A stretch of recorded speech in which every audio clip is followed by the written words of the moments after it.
دل کو اتنی وسعت دے دو کہ یہ بات کس کی ہے، چاہے معمولی سی ہے، سیدھے ہاتھ سے لینے دینے والی ہے، یا بیٹھ کے کھانا کھانے والی ہے، کھڑے ہو کر نہ کھانے کی، تو یہ مت جانے کہ یار اس میں کیا ہوتا ہے۔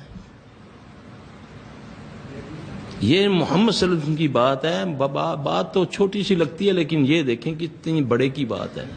کس بڑے کی بات ہے؟ اس کو کہتے ہیں عزت کرنا۔ جب ہم یہ باتیں کریں گے، ان کے حکموں کے مطابق ان کے طریقے پر چلیں گے، اللہ کے فضل سے شیاطین بے بس ہو جاتے ہیں۔ ایک تابعی فرماتے ہیں، لکھتے ہیں کہ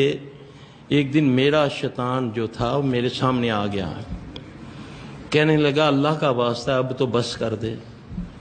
جب تجھ پر آیا تھا تو اتنی میرے اندر قوت تھی کہ ایک اونٹ سے زیادہ میرے اندر طاقت تھی، تیرے اعمال نے اتنا ضعف مجھے کر دیا ہے کہ میں چڑیا سے